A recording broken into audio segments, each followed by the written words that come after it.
We've all been there. You're digging through an old jewelry box or an attic trunk, and you find it. That one piece. That item you just know has a story. You've always wondered, is this worth something? It's the very question that fuels the magic of the Antiques Roadshow.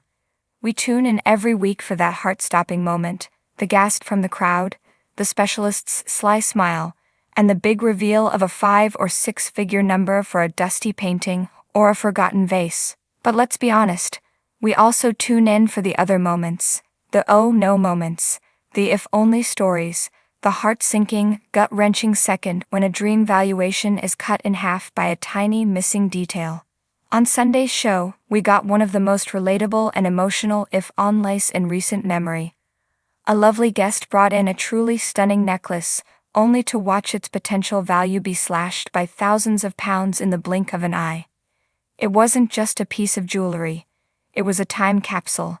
It was a legacy, and it was tragically incomplete. 4 generations of I do. The item itself was a showstopper. A delicate, sparkling cascade of diamonds set in elegant scrolls. It was the definition of timeless. But as Roadshow fans know, the real value is often in the story. And this necklace had a story that could make a romantic weep. The guest, beaming with pride, presented the piece to jewelry specialist Susan Rumfitt. My paternal grandmother was given it on the occasion of her 21st birthday, she explained. But this wasn't just a casual gift. Her grandmother was the eldest of 9 children. As the guest revealed, the stunning necklace was likely given to her in recognition of everything she'd done to help with her younger siblings. It wasn't just a jewel, it was a thank you. It was a medal for a young woman's love and sacrifice. The guest then held up a classic black and white photograph of her grandmother on her wedding day, radiant, with the necklace taking pride of place. But the legacy didn't stop there. She had no daughters, the guest continued, so it was given to my mother, who wore it on her wedding day. And I wore it on my wedding day. And my daughter wore it on her wedding day. Let that sink in. 4 generations, 4 brides, 4 idos. This necklace has witnessed a century of family love, hope, and history. It is, quite literally, a family heirloom in the truest sense of the word. Just to prove this wasn't some stuffy piece locked in a vault, the guest added with a brilliant conspiratorial smile, I've bopped the night away in it. This wasn't just an antique, this was a part of the family. A story of craftsmanship and a hidden clue. Expert Susan Rumfitt was clearly impressed. She immediately got down to the history, identifying the piece as the work of the esteemed jeweler Faderinis. They were founded by Antonio Faderini, Susan explained, weaving a story of her own. He was an Italian immigrant who settled in Leeds before expanding his luxury brand. They were fabulous jewelers and decided to open up in Harrogate, which was the fashionable town at the time. In the 1850s, they decided to open a shop in Kirkgate in Bradford. She dated the necklace to the turn of the 20th century, placing it perfectly in one of jewelry's most celebrated eras. It has got these lovely scrolls and pretty diamonds which are sparkling away all the way around, Susan said, admiring the craftsmanship.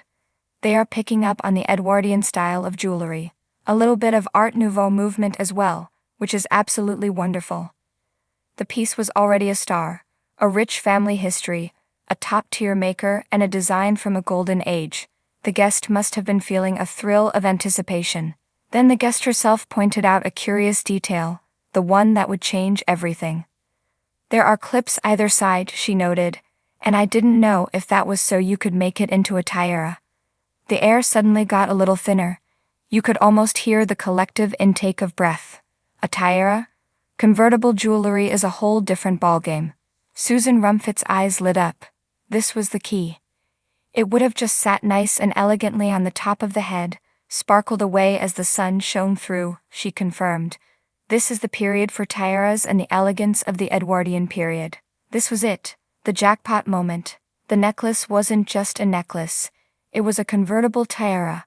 The value had just, in everyone's mind, skyrocketed. And then came the single most expensive question of the day, the $4,000 drop. Susan looked at the guest, her face a perfect poker mask of professional curiosity. Do you possess the tiara components? The guest's face fell, just a fraction. The hopeful energy deflated like a balloon. Sadly, she replied, no. It was a gut punch. That one, tiny no was the sound of thousands of pounds vanishing into thin air. A small, probably unassuming piece of metal, the frame that would have transformed the necklace into a headpiece, was lost to time, likely tucked in a box, forgotten and discarded decades ago by someone who had no idea of its significance. It was time for the valuation. Susan had to deliver the news, good and bad. She started with the good. As a necklace, this period is performing exceptionally well at present. She gave the first number. An auction estimate would be between $2,000, $3,000. A fantastic result. £3,000 for a piece of family history is a wonderful discovery. The guest smiled, clearly pleased. But then came the if only. Susan paused, then delivered the blow. If we'd have had the tiara fitting, I probably would have been straight there at $5,000, $7,000. Oof, there it was, a difference of up to $4,000. That tiny missing fitting was worth more than the entire necklace as it stood. In a matter of seconds, the item had plummeted in value from sensational find to a bit of a shame. The guest's disappointment was visible, but she took it with absolute grace. This is the moment that separates the treasure hunters from the family historians. I knew absolutely nothing about it, she said, still gazing at the piece with affection. It's a shame I don't have the tiara fitting, but I love it anyway, and I shall continue to enjoy wearing it. And in that moment, she provided the perfect ending to a story of what if. The specialists can put a price on the gold, the diamonds, and the maker. They can tell you what a fitting is worth. But they can never, ever value the feeling of wearing the same necklace your grandmother, mother, and daughter wore on their wedding days. That value is and always will be priceless.